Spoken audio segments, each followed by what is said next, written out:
Get a little bit darker out here. Should I move in?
Welcome back for another episode of Real Talk at the Round Table with your coaches. Welcome William back for Forkum, another David episode Smith, of Real and our Talk special at guest the Round Justin Table Bennet. with your We are excited coaches. to have Welcome you back on for today, another Justin, and episode a of little Real bit Talk. about Special what we're guest. going to be talking about. It's all about personal development, but more specifically, we're going to be talking about those couples having those money conversations around the table, getting on the same page. This is your specialty. Absolutely. I love helping couples get on the same page. It's a lot of fun. Yeah. So you say it's a lot of fun. What is the most fun about guiding those couples and kind of leading them so that they are able to be their own hero in their story? You bet. Well, you guys are coaches, so we've all heard the stat that the number one cause of divorce is money. But actually, it's not money, it's communication. The number one Wow. subset in communication is money. And as you guys know, every decision we make, directly or indirectly, money somehow plays a role, right? And so I jokingly say, as a coach, I'm also part therapist, part pastor, part career coach, part whatever. I've been told I'm a better marriage therapist than I'm a financial coach. And it's not because I'm doing therapy, it's because I'm teaching communication. And often, once we have a framework of communication, especially in the toughest subject of money, we can use that framework in every other area of our life. And oftentimes, when we get married, both spouses grew up completely different with money and have different ways of thinking and doing.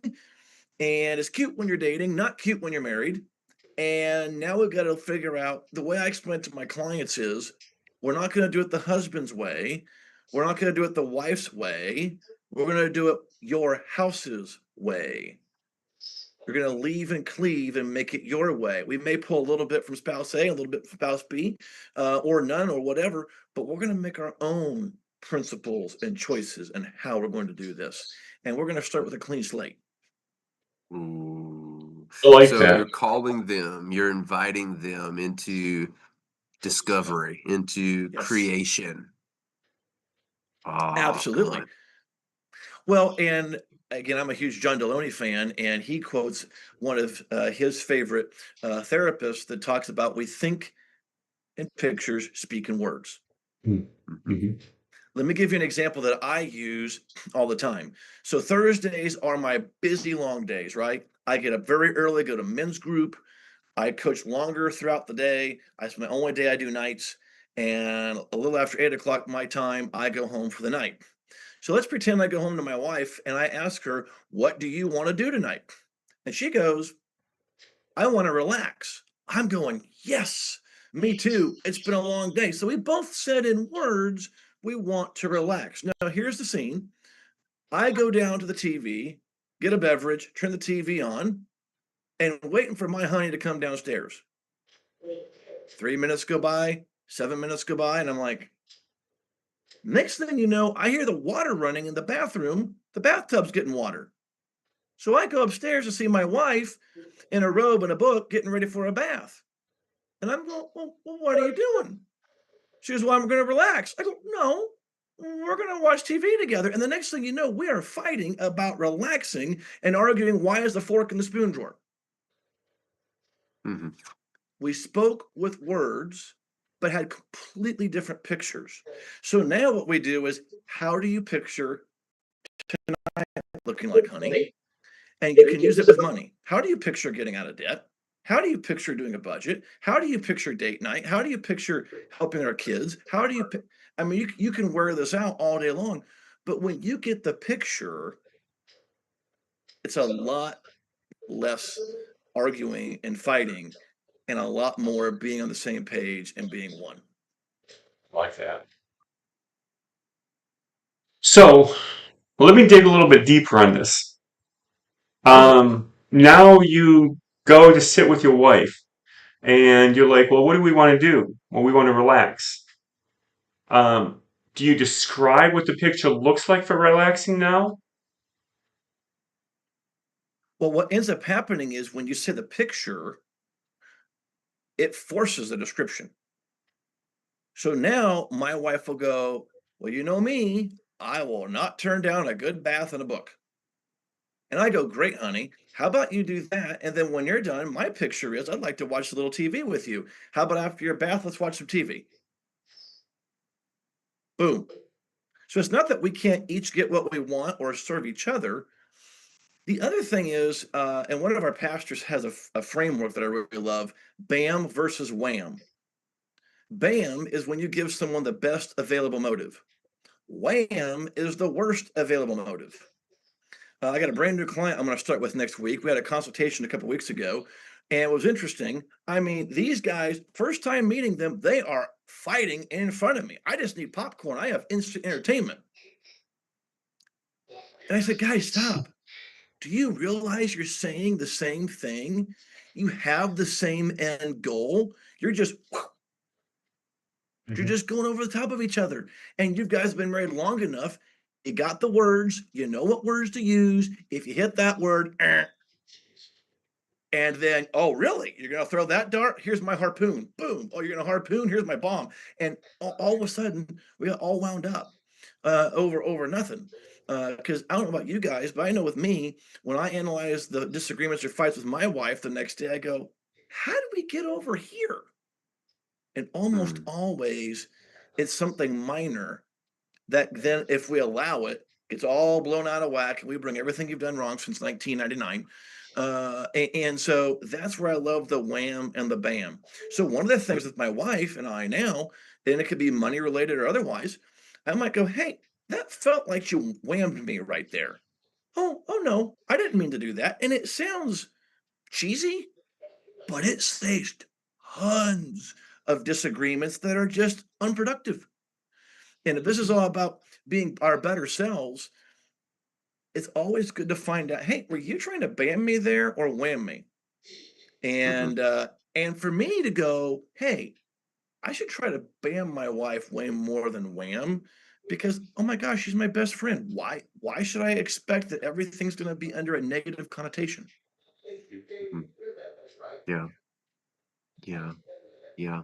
No, that is so powerful. I love that framework. That's the first time I'm hearing about wham and bam. Can you please define the acronym again? I can't remember it. Yeah, so bam is when you give someone the best available motive. Okay. Wham is where you assume the worst available motive. Got it.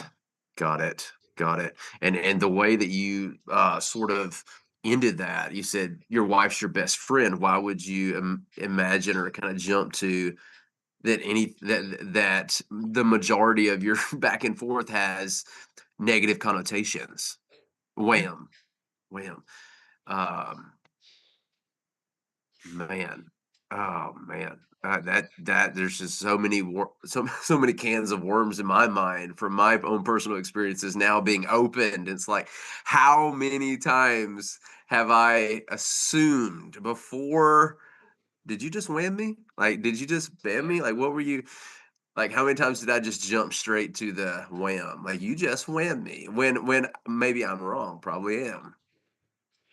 Yeah, and I'll give you an example, that's not with my wife, but one of the things I love to do is when companies hire me to go do coaching or workshops, there's one company, it was a small vet clinic, and we did a workshop, every week for a certain amount of weeks, and after the workshop, I would spend every minute not every minute, but every employee there got some time with me, for coaching. And I'll never forget this one lady who every time I met with her was complaining about her budget, complaining about life, and blah, blah, blah, blah, blah. And out of the corner of my eye, I keep seeing the sports car that's really cool looking, and she said it was hers. Now, I don't have a budget in front of me, but when we're complaining about, life and that, I'm thinking high car payment. And so after a few weeks of that, I said, okay, you know what? If she brings it up again, I'm gonna drop the hammer. Not in a mean way, but I'm gonna go, it's time to get serious. You're complaining about this and that, and you got this high car, you don't need a convertible. So I come in, do the class, do the workshop, start coaching with her, and she's revving up. She's talking about how bad life is and everything else. I'm like, okay, I guess it's time to lay it on her. And right before I did, by God's grace, she goes, you know, I just still can't believe my sister, who passed away 2 months ago, gave me her car. Oh, Wow. I'm like, oh, That was a close one. whoo, minty sock flavor. Here we come. And so, yeah. And so again, had and number one, I was a newer coach, so I wasn't asking enough good questions as we know how to do now. Because when I started coaching, people asked what sports team I was on because there wasn't a coach. That wasn't a thing. And so, Sure. but what I learned from that lesson that was so valuable is how quickly I can go and thinking something over here that never was. And so get more information before jumping to a bam or a wham is where we're going here. mhm. And something really key with what you just said. When we get to facts, we have two ears and we have one mouth. We're supposed to be listening more than we speak, you know? And so a lot of times as a coach, we sit in the background and we see a different vantage point because we see the outside. When you're in the situation, you see it a lot closer. You don't see all the details because you're right in it. That's why as a coach, we see the vantage point. But if we still rush, we'll still miss something. And so it's very key that you said, and I'm glad it happened just before. And isn't that funny how sometimes it happens right before? Mhm. Yeah, and there's been times too as a coach where that didn't happen, and then later you find out, thankfully not as obvious as that one, but you start going down a thing because you think you got it figured out and you've got the situation, and then they give you two pieces of information that you go, oh, well, knowing that, so that's why in my very first session with my clients, I tell them up front, I'm not going to give you coaching advice. Because what Mhm. I used to do as a brand new coach, I would spend hours pouring over their numbers and I'd come up with this game plan because that's what I'm supposed to get paid to do, right? And inevitably, what would happen while I'm in the first session? Oh, I forgot to tell you I pay $1,000 a month of child support. Okay. Or, oh, I didn't tell you, but I'm going to be buying a new truck. Or I didn't tell you that we're getting an $80,000 inheritance. Or and the next thing you know, I'm like rapidly working all over the place. Hey, can you guys go to the bathroom for 5 minutes? And I'm like a chipmunk on caffeine, trying to figure out how I'm going to redo. And I spent all these hours without first getting to know the details better. And so that's why I tell them, unless it's time sensitive, that very first session that we do, I'm not going to be giving a ton of advice. I'm like an old fashioned carpenter. We're going to measure twice and cut once. Yep. Oh yeah, that's good, man. And for me, it was similar. I was just trying to jump straight to it, and I was hurting a lot of feelings and making a fool out of myself. Um, but and it's like I didn't have the capacity. So I really had to take a long, humble look at myself in the mirror and say, listen, just start to ask more questions, start to ask more questions, and like don't jump to any advice. And I think that as coaches, the best way we can serve our clients is not by giving advice, but by asking deeper level questions that will inspire and invoke them to get a perspective change, to start working together around the kitchen table as a unit, to realize that the in-laws don't need to be in the budget meetings. To realize, whatever it is, to have that insight. And I don't know about either one of you two, but nobody's ever just said like a statement to me and it's been like, "Oh," very rarely. I would say never, but very rarely. It's always been that question. That question. And then it sparks something in my head. Something starts, like Justin, you mentioned that chipmunk, and caffeine. It's like, things start to happen. Wires start getting connected. It's like, oh, okay, all right. Well, now let me think on this for a bit. Yeah. Yeah, and when I coach coaches, I love doing that as well. I teach them what I call the RCA principle, and I got to trademark this before someone takes it. But um, RCA stands for first, you got to build the relationship that, if done right, leads to credibility, and then and only then can you have the authority to give advice in someone's life. Mm. So relationship, credibility, and authority. And I'm not opposed to giving advice and solutions, but what I've discovered is if we do it too quickly, as you were pointing out, William, and most of the time it's going to fall on deaf ears, or well, I don't know why. You haven't built a reserve, or if you think about a bank account when you're making deposits, right? That relationship is you're building deposits that leads to credibility. So when you go, hey guys, let's talk about, I know you don't want to hear about it, but let's talk about that $800 card payment. That's it's kind of it's what would happen if we got rid of that, and how look at how that handles your finances. Well, if I just jump right in and sell the car, um, that may be the right answer or a part of the right answer. But if there's no relationship and credibility, you can forget about that taken with any kind of credibility. And so that's why I live by the RCA principle. So that way, when I give some solutions, some coaching advice, I'm like a surgeon going in with a knife. Wham! I'm right to the point, but I've built enough trust capital and relationship capital to where, you know what? I'm going to go home and chew on that one. That makes sense. Mhm. Yeah, Yeah, yeah, I had a yeah. client at one time, and it was funny because the wife was all in, like, I got to do this, I got to do this, whatever you say, I'm doing. And the husband is just like, I can't, I can't. And so you always dig deeper. Well, why can't you? What is your biggest fear, right? It's not about you figuring things out because you don't. All you do is dig deep and let them figure it out. And he had to have this credit card. He couldn't get rid of his credit cards. Okay, no problem. I'm not going to tell you to get rid of them. I just want to know why. Because this is my emergency fund. Oh, so if you had an emergency fund, that can wipe out that credit card, right? Yeah, of course. If I had an emergency fund that would match this credit card would be gone. How big is that credit card? $10,000. How fast can we build that $10,000 emergency fund? Just switch it right into it. She's like all in. She's like, we're going to push to it right away. We're going to get that done first, because she's all in. And he's like, well, if we can do it, you just gave me a way to cut it out, and now you're questioning it. I love it. Yep. Yeah. Yeah. Yeah, yeah, you mentioned, taking it home and chewing on it. That's me, and I feel like that has really come up in the coaching sessions, like, as the way that I coach, because it's Mhm. like, okay, treat others the way you wanna be treated or something. So when we do that, it's like, okay, this is the way I wanna be treated, so this is the way I'm gonna coach.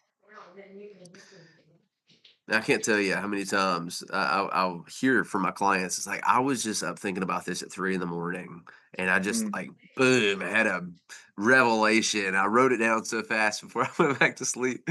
And like that, I think that is how it happens. I think it's how it's one way, I guess it happens. Well, I think part of our jobs as coaches, and you guys know that, is coach to the personality and style in front of us. When I very first Mhm. started, I coached my way, which is direct and semi entertaining or attempt to be. Guess what? Some people loved it and some didn't. And so I had to learn how to coach to how they are. Um, and then with that, part of our job as a coach is to, as you were doing, David, there, you were pulling out their fears and showing it to them, not in a shameful or judgment way, but hey, we're together, we're going to go exploring and uncover this. One of my favorite fun examples to this is I'll never forget many years ago, I've been doing this now full time over 15 years. And a lady from our church called me and she goes, Justin, I finally got my husband to come to one of your free consultations. But whatever you do, don't mention Dave Ramsey. He doesn't like him. Now, I was that guy 20 years ago. So I had fun with this. I don't recommend this unless you've done things like this for. So they come in my office and I look dead in the eye to the guy and I go, so I hear you don't like Dave Ramsey. Wife turned 5 shades of white right there in front of me. Now, I've only done this once, so guys, don't try this at home. Um, and he goes, I've not met Dave. I want to punch the guy. Now, how did I know to do that? And I took the risk. Well, he was a lot like me, the reluctant spouse. Number two, the guy was retired special forces. I knew if I said something wrong, he would take me out back, wrap me up into a pretzel, and I'd be in a foreign country within 2 days. So I knew not to upset the guy. But what I knew was this: direct personalities don't want fluff. They want straight to the point. And I knew if I Uh, got straight to the point and said, "I've been there, dude. I get it, and here's what my stubbornness cost me, mm, and it's going to cost you if you're not careful." Mhm. They became a client. He ended up being a bigger Dave Ramsey fan than her in 6 months. And it's not about making Ramsey disciples, but it was just again, and I say that all this somewhat tongue in cheek, but there's some truth to it. But had I saw the guy and I could read, as I got to know him, that directness is not his style, I never in a million years would have done it. Would have done a totally different approach. And so I have learned, as I'm sure you guys have had to learn, is as we're coaching others, kind of like the love languages, we need to speak their language and their style while still being us. And that Mhm. takes time, that takes practice. mm. Yeah. Yeah, I believe that. It's the same book that you've mentioned now twice, or you've not mentioned it, but you've kind of pulled from it with the bank account and then the love languages. His Needs, Her Needs by Willard F. Harley. Is wonderful. And then he does the Love Busters as well. That we were kind of talking about before earlier on in the session. And it reminds me of something else a wise man once said, I became all to reach a few. Mm. I think that is key. I think that is so key. Yeah. Good job, man. Yeah, it's funny because I had something similar. I was outside talking, very outgoing, and I was talking to this one guy, and I asked him, I says, "So have you ever heard of Dave Ramsey?" He's like, "Oh yeah, I hate that son of a gun." Switch gears. Well, what I do is this, and I can do this for you, and did exactly what he hated, and he loved it. Because a lot of people have a misconception. They don't really know. What they know about Dave Ramsey, they hate credit cards. Dave Ramsey hates credit cards. Got to cut them up. Well, I'm going to keep mine. You're not getting rid of my cards. You know, all they know is the negative stuff. People either have a love or hate relationship for him. There's no in betweens. Well, I like Dave Ramsey except for this. Except for this. You know, okay. Well, and it goes back, David, to what you said earlier with the credit cards. We can go stay on that theme here. Um, Whenever someone, and I'm a little bit more bold, I am a little more old school. I'm not afraid to ask questions and then I let them know, hey, here's what I would do. And if someone is hesitant to cut up credit cards, I go, why? Not why in some condescending way, but just tell me more. Tell me more. That's obviously a sensitive thing. Why is that? And I'll never forget one of my clients sharing this with me. They go, Justin, you've been doing this for years now. It's not that I don't disagree. It's I haven't got emotionally caught up to I've always had a credit card and you're telling me to get like I would love to get rid of it. I can't emotionally wear that yet. And I had to go, wait a minute. I heard Dave Ramsey for 3 years before I ever did anything. And I'm gonna get wound up if they don't in 3 minutes. And I'll never forget, I was on a podcast a couple of years ago and I was asked what was the worst financial mistake I ever made. I said, simple, not listen to my wife. And what was it? She was at a women's Bible study. We were newly married. She had 2 kids from her first marriage. So all I had to do was add water, instant family. And I'm a know it all banker with a private business school degree. So I know a thing or two about money, yet we're going in depth big time in a fast clip. And all my wife did in a very humble, loving way said, I was at a women's study and I heard about this guy named Dave. I think we should consider it. What's that guy know? I bet I could teach his stuff. Within 18 months, I doubled our debt load and we couldn't even make our first house payment. Hmm. And it took me eating humble pie when my wife lovingly, in a bamming sense, said, hey, let's listen. And again, I didn't even know anything about him, but I got insecure because I'm supposed to be the know-it-all because I'm a banker and I got the degree and da da da da. And so now with my clients, if they're not able emotionally to cut up the credit cards, I go, you know what? I get it. They go, really? Oh yeah, I do actually. I go, but let's ask this question. What has to be true for you to go, I'm done?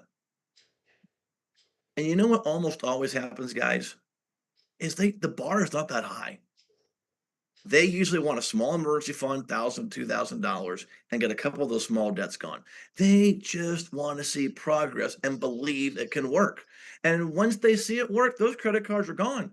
Mm-hmm. Mhm. And so that's where, again, showing up and being relatable, understandable, but also pushing them and guiding them to, okay, where's the pain point? Where's the fear? And then what would it take to go from fear to trust to hope or whatever you want to call it? Great book out there. I'm a huge Dan Sullivan fan. One of his books is called 10X is easier than 2X. It's a great book on scaling business. And in that book, he talks about the difference between courage and confidence. When you have to use courage is when you're afraid, scared, unsure, right? And so it takes courage to take a step when emotionally you don't want to, although you know you should. But when you take that step of courage and do whatever XYZ it takes, over time, that courage transforms into confidence. And that's part of our job, I believe, as coaches, is walking up with people, no shame involved, going, hey, I understand you got to take some courageous steps, and we're going to be with you. But there's going to be a moment in time where you're confident Mhm. and you're going to crush it. And I'm just going to be with you as your guide, as your coach, until you get to that point. Mhm. It's Yeah. powerful. Yeah. And with courage turning into confidence, what things need to happen, Justin? And maybe it's a question for you specifically, right? Because I think that's all we can speak from is our own vantage points, our own perspectives. So, as a coach, in the areas of coaching, and you can pick whether it's prospecting. I know that you're doing a lot of public speaking, you're doing podcasts, you just wrote a book. The things, whatever point you want to talk about, when you move from courage to confidence, what was the main ingredient? I just want you to pick one that needed to happen for you to make that growth from courage to confidence. I'll say it this way. I heard someone once say, what's the difference between the successful and the super successful? I thought that's interesting. And they go, both have the same fear. The only difference is the super successful go through it, not around it. Uh, And what I've discovered is, in my humble opinion, everyone needs a coach to start, to finish, or from start to finish. Now, I'm not suggesting that we need a coach in every area of our life, but even Jacko is not disciplined in everything. We all are disciplined in one or two areas of life, and that's great. I'm really disciplined in my money. I mean, am I perfect? No. Am I disciplined now? Yes. But let me tell you where I'm not disciplined: eating. So I'll never forget, a few years back, my wife and I exchanged services. I coached someone in exchange for some personal training. And guess what? And I outlined this in my book, this experience, because the first thing our personal trainer had my wife and I do is the exact same thing we as coaches do: track. So I want you to track everything you eat. And I sounded like my clients, because how many times have you heard a client? Well, I'm not one of them. I don't go on 5-star vacations. I don't buy, I'm at the mall. I don't drive a Mercedes. I don't understand. I make more money than I ever made before. How am I this broke? Well, I was saying the same thing about eating. Well, I don't overeat that much until I tracked it. I'll never forget the first day I tracked it was a bad day. Everything went wrong. I come home in a bad mood, and to console me before bed, what did I do? I ate a bunch of food. The next day was a complete opposite. It was a great day. Everything went well. New clients, my clients that I had that day, they're succeeding. I went home just feeling like a great champion of the cause. And I go home and I go, you know what? I got to celebrate this great day with, you guessed it, more food. By Thursday, I looked and I went, oh no.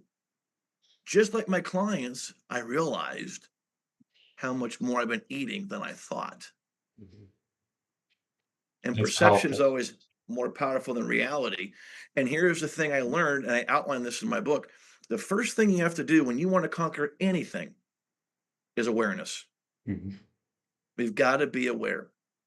I just met with a client yesterday, great couple, who are $3,200 in the red every month. They knew it was bad. They didn't know it was that bad. And I'm not picking on them. But do you know what they said at the end? Now that we know this, We don't like it and it feels yucky. But now that we know, oh yeah, we're getting on it.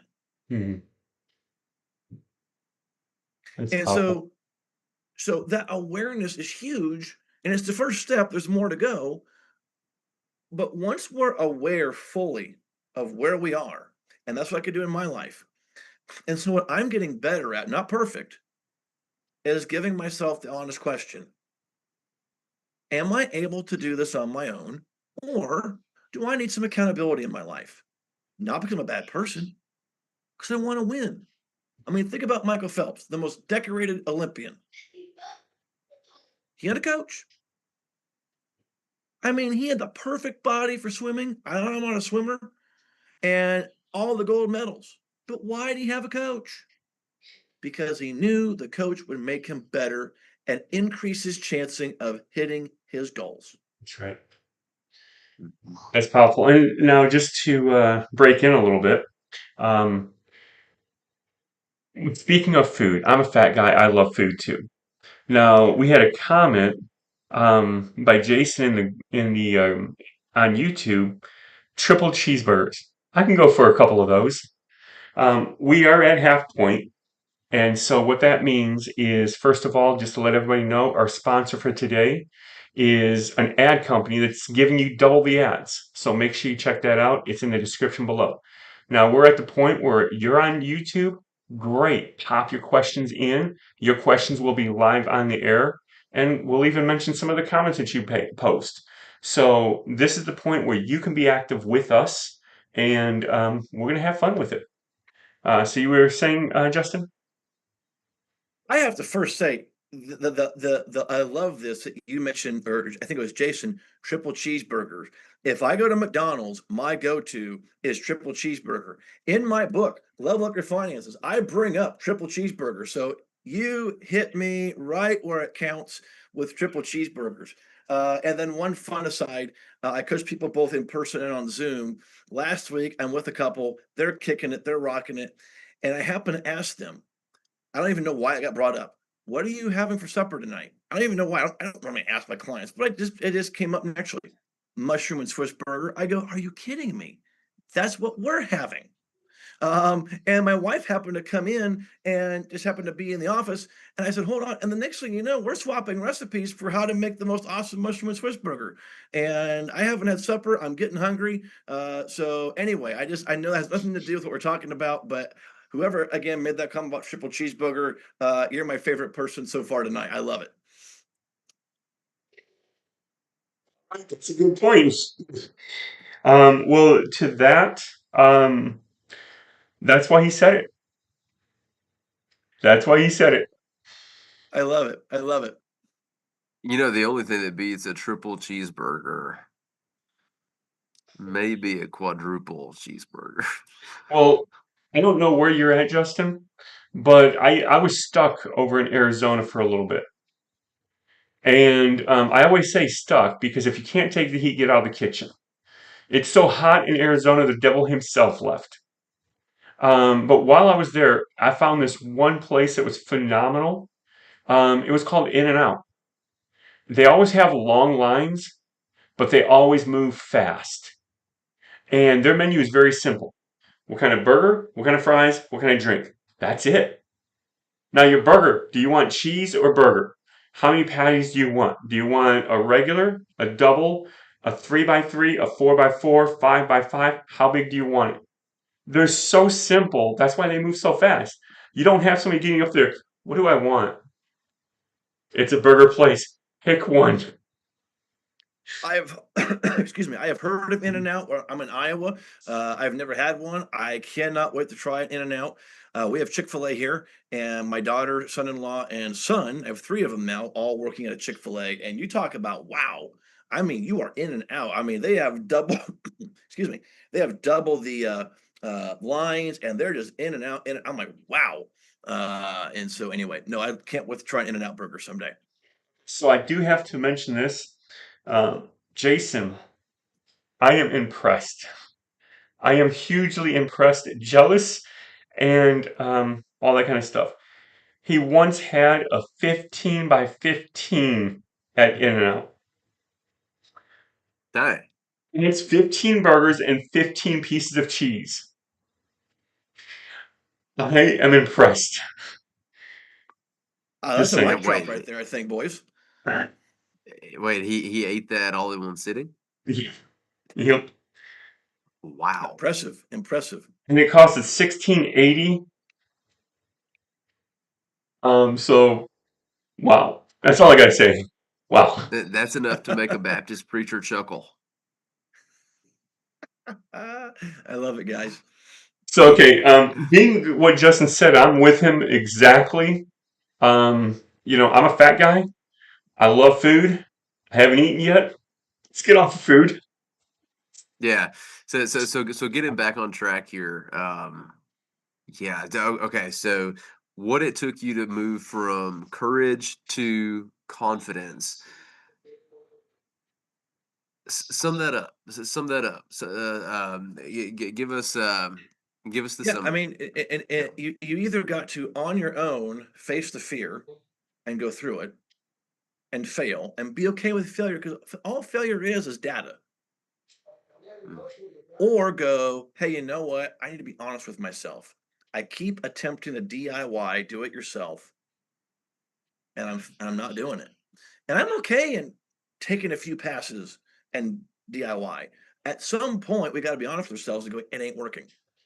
And mhm, so that's what I talk about in my book. That's one of the biggest things I talk about is listen, part of my book is all the how-tos to get out of debt, budget, and build savings.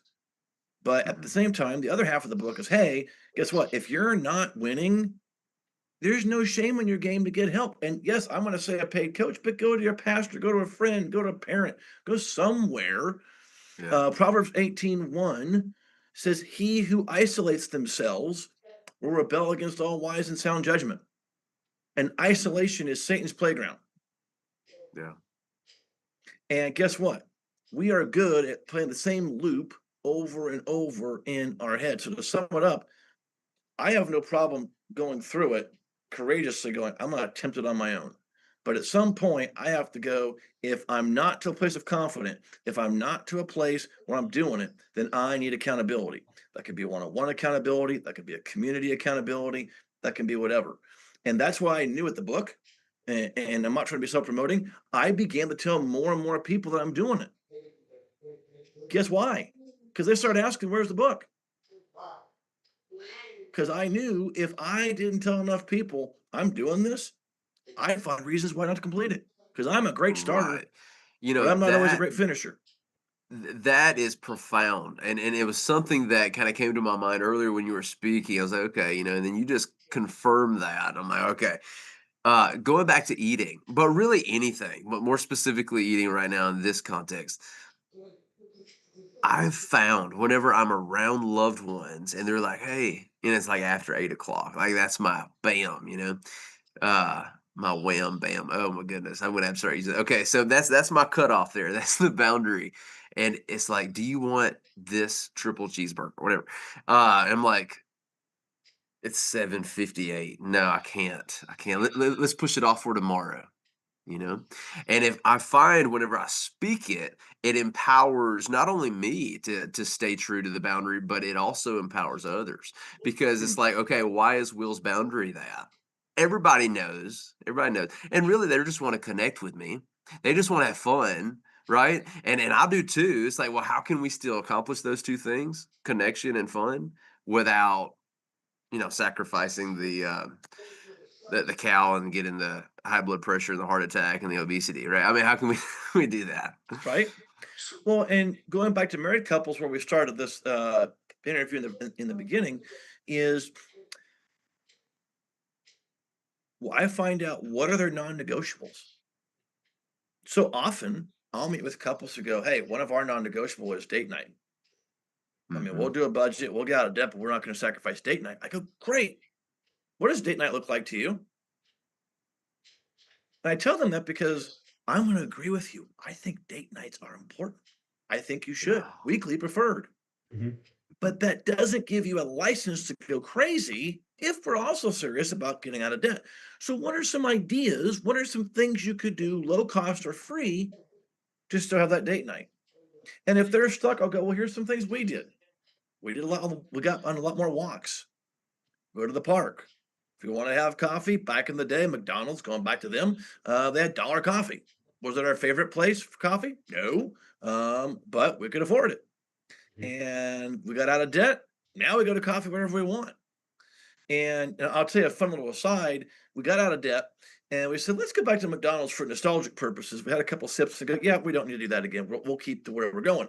But the bottom line is, if you've got non-negotiables, that's fine as long as you don't have too many. Because I have to have some of that conversation with clients. You've got so many non-negotiables, something's got to give because you can't make it happen. But again, going back to couples and date night, awesome. What's your picture of date night? What are some things we can do, low cost or no cost, to still have that connection point? Because isn't that the point of dating? The date nights Yeah. is to keep connected, to keep the intimacy alive and well. And so, what can we do? No, something interesting. I had a client that for their date night, they did a side hustle together.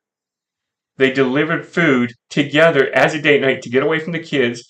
So they were dating together and making money. So I have a question for you.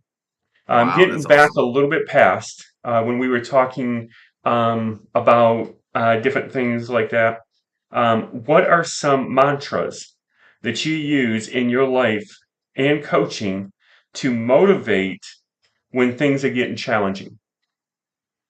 Ooh, I like that.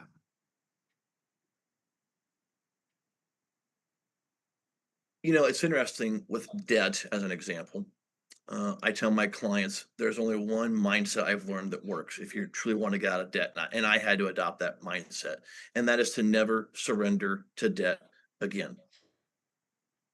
And with the exception of a mortgage, with mortgage in Latin means debt pledge or debt till death. So keep that in mind when you get a house. But the reason why I tell that to my clients, that my wife and I had to do that too, is I go, listen, I'm a natural spender.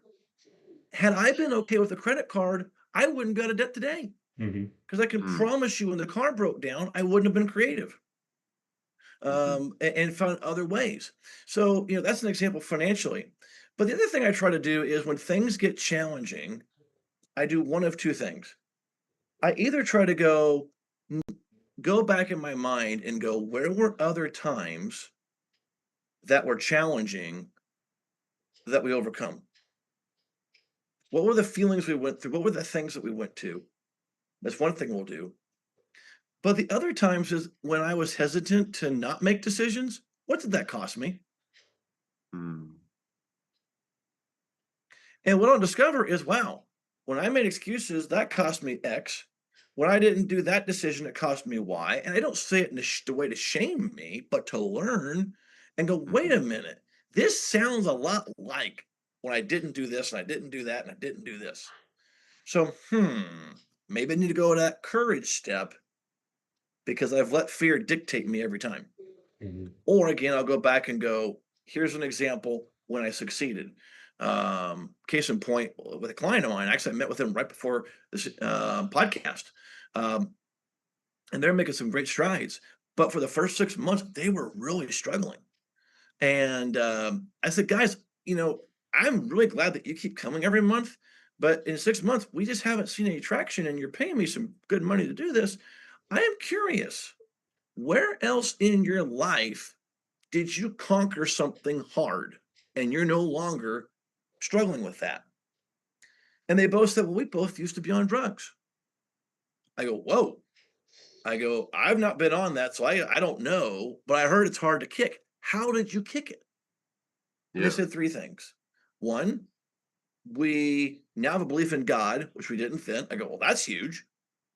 Two, we changed who we hung out with. Yeah. And three, we got accountability. I said, cool. Now, can we use that framework with money? Oh, One, come remember on. this is all God's. Two, let's change your relationships. Bye bye, Amazon. Bye bye, whatever's spending is where. And three, you got me as accountability, and we're going to meet more often, not less, until we get the right habits in place. And so I do that for myself, but also with my clients. If they're struggling, I can promise you, almost everyone in life somewhere has kicked something. So where did that go well? Or again, I'll sometimes for me personally, I'll go, where else has this fear been similar where I stayed in the fear mode versus taking some courage? Yeah. Yeah. Mm.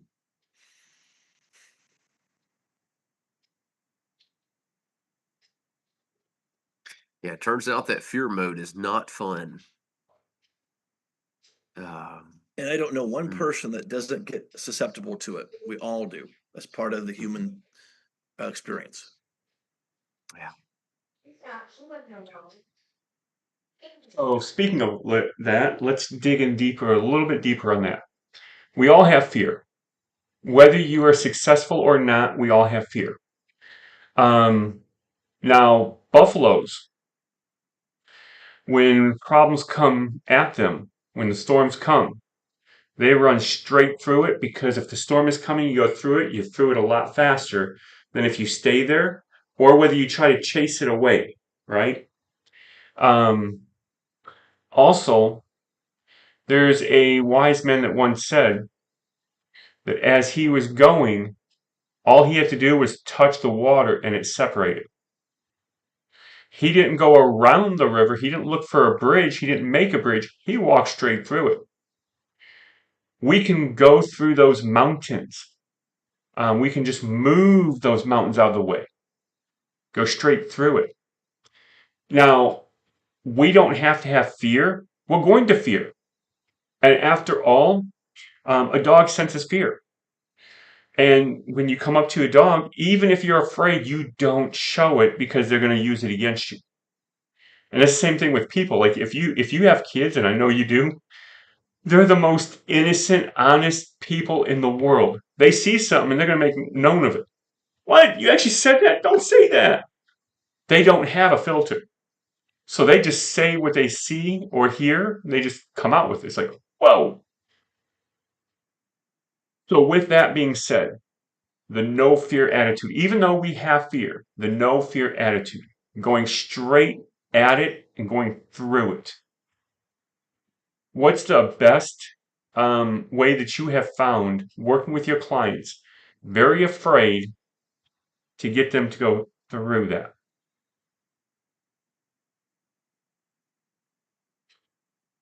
Well, I think it's a two-step process. First off, we have to acknowledge it because if we don't acknowledge it, we're going to go around it every time. We're not going to Mhm. go through it. So we first have to acknowledge, hey, I'm afraid. And then number two, get help. Have someone come with you. We're not meant to do this alone. Yep. Very good how you said that. I love that. Um, did you have any more questions, Will? No, no, absolutely not. I just want to tell you, Justin, how thrilled I am to have you here on the podcast, as well as Dave, I'm sure, and looking forward to getting you scheduled again sometime in the near future.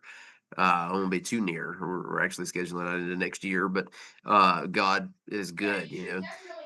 But I have had a blast. I have had so much fun here with you and with David as usual. So thank you so much for this. This is awesome. Thank you. At this time, we'd like to talk about three things. We'd like to talk about two free things and one paid. So first of all, for all those coaches out there, um, and actually we've expanded it to people that needs that push, that motivation. We have a free community that's geared just for you to be around like-minded people to help encourage you, challenge you, push you. Tons of events that happen there. And so it's definitely something that you have to become part of because it's free. And they have stuff in the community that encourages you to do things that's going to help you grow and get a lot of free stuff. Free place, free stuff. Why not?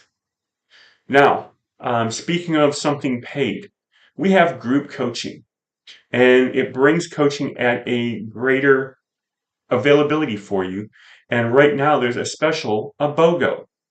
And it's you buy one, you get one. So if you pay for one session, you get a second one absolutely free. And Okay. yep, BOGO. And later on this month, we're going to have a BOGO go.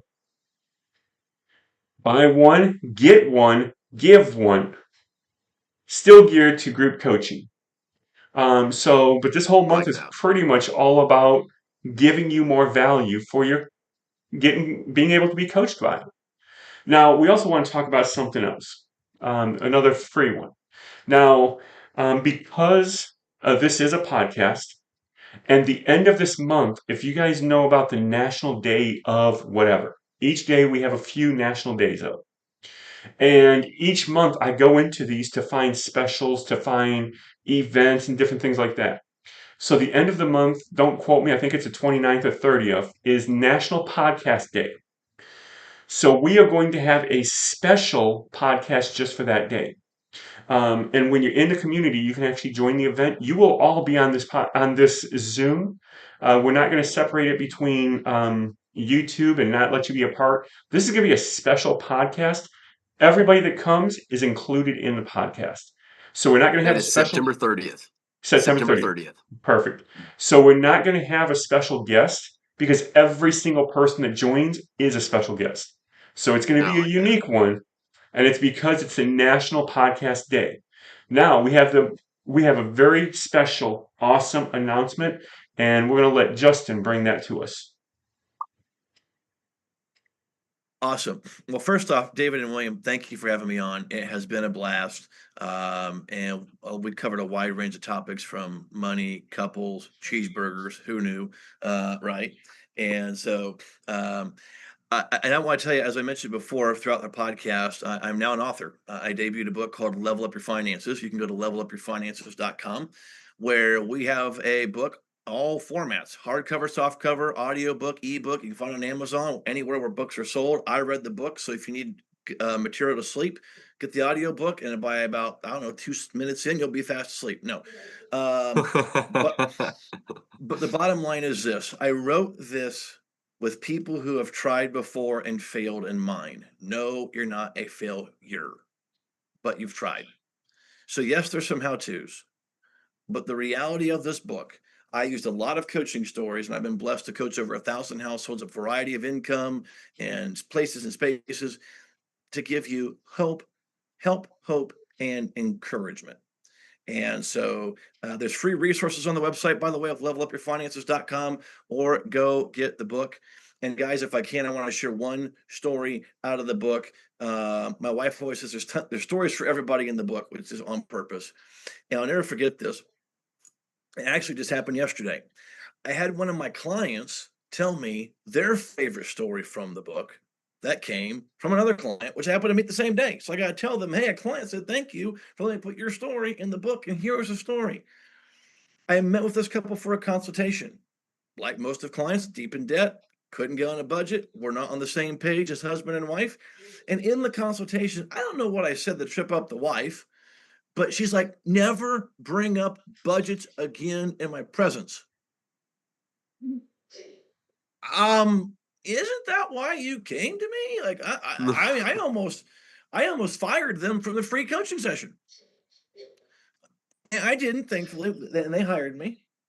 And later she said I was totally embarrassed by it. I said, "Oh, it's fine. I hear all this all the time." They love to budget now. Fast forward years later, they're debt free on everything, house included. Now, you mentioned Nice. Arizona. We get the heat like Arizona, but we get cold like Antarctica. It's both extremes. We get them all.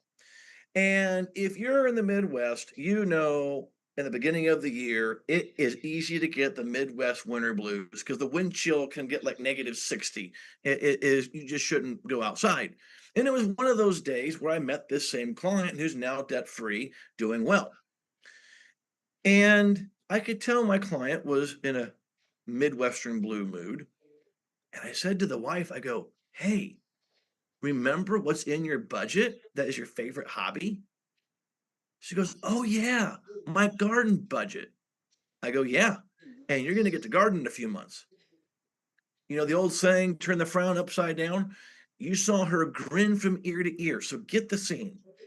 The very thing the first time we met said, don't you ever bring that up again, is how I brightened her day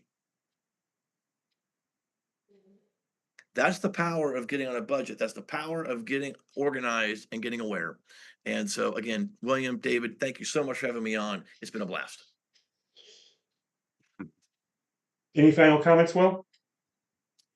No, no, that about does it for me. I think it was a hit. Well, thank you guys. We appreciate you being here. It was an honor having you, Justin, and we'll definitely have you back.